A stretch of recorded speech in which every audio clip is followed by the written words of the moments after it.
আমি এই লাইভের নিয়মিত দর্শক। আজ এর ৩০০তম পর্ব। আলহামদুলিল্লাহ, এত উপকারী এই প্রোগ্রামটির সূচনার গল্প জানতে চাই। কেন মনে হলো এই প্রোগ্রামটি করবেন এবং নিরলসভাবে এর ৩০০তম পর্বে পৌঁছার অভিজ্ঞতা জানতে চাই। ধন্যবাদ প্রিয় দর্শক।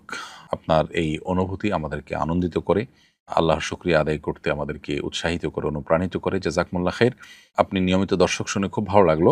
মূলত আমাদের সর্বস্তরের সাধারণ মানুষের দিন সম্পর্কে জানার যে আগ্রহ আছে, সে আগ্রহটাকে কিভাবে খুব সহজে পূরণ করা যায়, সেই চিন্তা আমরা দীর্ঘদিন থেকে করে আসছিলাম। একটা সময় হোয়াটসঅ্যাপ গ্রুপে আমরা বিভিন্ন ভাই বোনদের করা প্রশ্নের উত্তর দেওয়ার চেষ্টা করতাম। তখন আমরা দেখতাম যে একেকটা হোয়াটসঅ্যাপ গ্রুপে সম্ভবত ৫৬ জন বা এরকম কাছাকাছি সংখ্যক মানুষ অংশগ্রহণ করতে পারত। অথচ এই মানুষগুলোর আপনার যে চাহিদা আমরা পূরণ করছি, এর বাইরে আরও বিপুল পরিমাণ মানুষের চাহিদা তৈরি হতো। দেখা গেল যে ৫টি ৬টি গ্রুপে মানুষ সংযুক্ত হয়ে প্রশ্ন করছেন।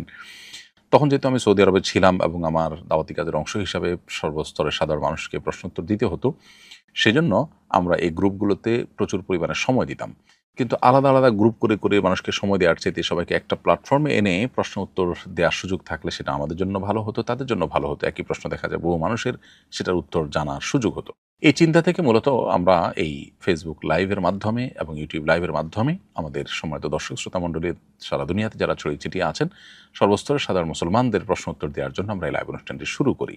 এটা হলো শুরুর গল্প এবং ৩০০তম পর্ব পর্যন্ত নিরলসভাবে যে চালু করে রাখা, অব্যাহত রাখা, এটার পেছনে মূল চালিকা শক্তি হলো আল্লাহ রাব্বুল আলামিনের অশেষ অনুগ্রহ। কত কিছু মাঝে ঘটেছে, ঘটতে পারত, যার ফলশ্রুতিতে এই অনুষ্ঠানটিকে কন্টিনিউ করা কঠিন হতো। কিন্তু আল্লাহ রাব্বুল আলামিন তৌফিক দিয়েছেন, ফালিল্লাহিল হামদ।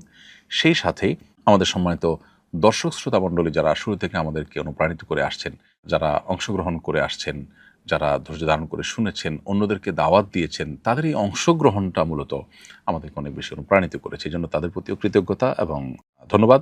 ইনশাআল্লাহ এই ৩০০টি পর্ব শেষ করার এই গুরুত্বপূর্ণ ক্ষণে আমরা একটি উদ্যোগ নিয়েছি। সেটি হলো ৩০১তম পর্বকে স্মরণীয় করে রাখবার জন্য ইনশাআল্লাহ আমরা লাইভ অনুষ্ঠানটিকে ডিজিটাল বা অনলাইন লাইভের বিপরীতে বরং সরাসরি এবং সামনাসামনি প্রশ্নোত্তরের সেশনে আমরা সেটিকে পরিণত করতে চাই। অর্থাৎ একটি পর্বকে আমরা একেবারে দর্শকদের উপস্থিতিতে প্রশ্নোত্তরের সেশন এবং অনুভূতি প্রকাশের সেশন করতে চাই। সেটি ইনশাআল্লাহ আগামী ৮ই মে আমরা আল্লাহ তৌফিক দান করলে আসন্না ফাউন্ডেশন অডিটোরিয়ামে আমরা আমাদের সময়ত দর্শক শ্রোতাদেরকে দাওয়াত দিব। যারা আগ্রহী তারা নির্দিষ্ট গুগল ফর্মে আবেদন করতে হবে।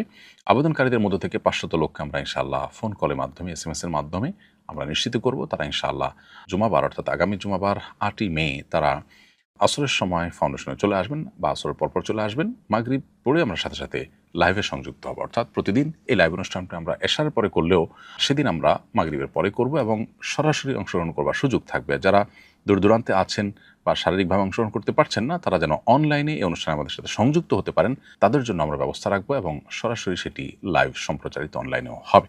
তো আবারও ধন্যবাদ আপনাকে মূল্যবান একটি প্রশ্ন করবার জন্য এবং আপনার অনুভূতি প্রকাশ করার মধ্য দিয়ে